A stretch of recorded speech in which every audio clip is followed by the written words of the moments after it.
por ejemplo, de movilidad.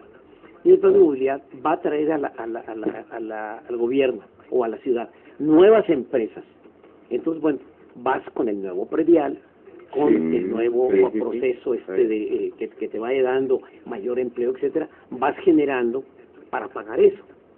Pero si el plan está hecho únicamente para resolver un problema de hundimientos de drenaje, el drenaje que tiene muchos años, que hay que cambiarlo, ¿sí? O el agua, o la luz, o el cableado, no te va a dar más que un problema de funcionalidad, pero no un problema de recuperación de recursos. Si tú tienes un transporte masivo que no lo vas a utilizar en la proporción en que dice que está utilizado porque la gente utiliza el automóvil y no logras cambiar la cultura del automóvil, puede ser finalmente un transporte quebrado, que vas a acabar subsidiando como se subsidia en las grandes ciudades.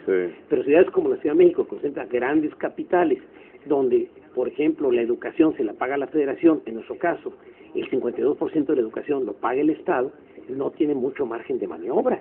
Y entonces vas a tener un transporte quebrado. Digo, Dios no lo quiera, y perdón que diga Dios, porque a veces no haya más quien recurrir, ¿no? De tal manera que tienes que buscar la sustentabilidad de todos tus proyectos. Si vas a hacer un edificio de gobierno del Estado, tiene que tener sustentabilidad. De otra manera, los créditos no te funcionan. Oye, Miguel Ángel, pero por ejemplo, ¿cómo sustentas o cómo recuperas una inversión que en el caso del semimasivo tiene tantos años que se hace la inversión original y que no nomás no se ha recuperado, sino que le has metido más y más y más, y lo que compraste se ha depreciado al 20-30% por año? Entonces jamás alcanzas a cubrir el margen. No, ahí tienes que considerarlo, como dicen, a fondo perdido, y borrón y cuenta nueva. Ya está funcionando. Pero fondo perdido estás metiendo casi todos los rubros de la administración. No, muy impresionante.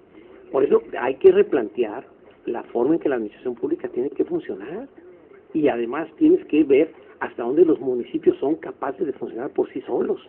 Porque déjenme decirles otro elemento. Pero cuando dices por sí solos, esto tiene que estar muy entrecomillado, porque por sí solos es cóbrale más a Cervantes, cóbrale más a Daniel, y cualquier tipo de cosas, ¿no? Las organizaciones internacionales como OCDE está sugiriendo, y la sugerencia se convierte de pronto en un elemento obligatorio porque es parte de la organización, que los estados, las entidades federativas deben buscar, no el estado en general, las entidades federativas, nuevas formas de financiamiento para sus regiones.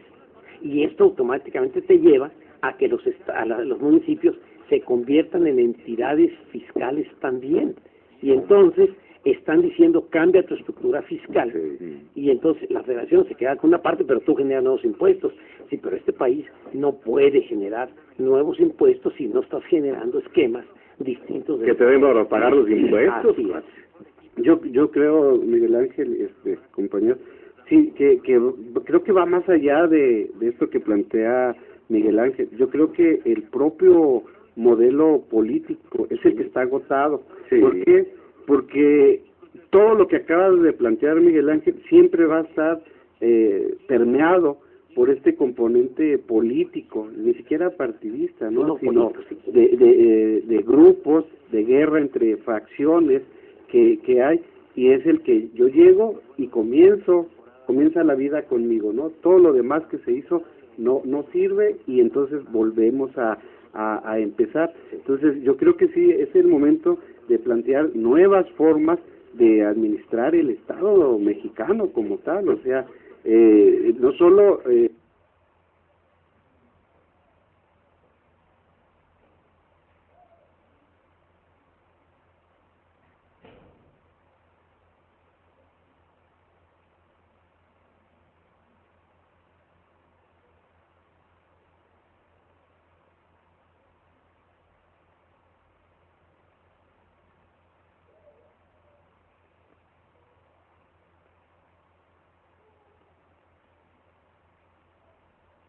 debe haber otras formas, o sea, tenemos ejemplos, no digo que sea el mejor modelo, pero por ejemplo aquí enfrente tenemos como el alcalde pues se dedica precisamente al aspecto político y tiene un administrador de la ciudad, que ese es el especialista y es el que se va a estar peleando con la gente que conoce de temas fundamentales, ¿no? La ciudad es muy grande ya, o sea, para tener un esquema tan centralizado como el que tenemos actualmente, ¿no? Entonces ya es muy difícil administrar la ciudad de esta manera. Entonces yo creo que mientras no planteemos estas formas, se dan ciertos pasos con la reforma electoral que acaba de ocurrir. Bueno, ya 4 años para la administración municipal, pues ya es un avance. Sí. En 3 años es poco lo que se puede hacer.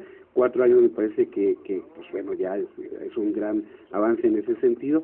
Creo que no debemos tenerle miedo a plantear esos temas de la reelección, porque la práctica existe. O sea, no es una reelección consecutiva, pero sí es una reelección. Estamos viviendo con el actual alcalde, ¿no? Sí, en Mexicali también se da. Jaime Díaz regresa después de un nada más periodo donde no estuvo. El único que realmente no tiene la reelección es el presidente de la República y ciertos gobernadores en los diferentes estados. Pero en los hechos, pues ahí está.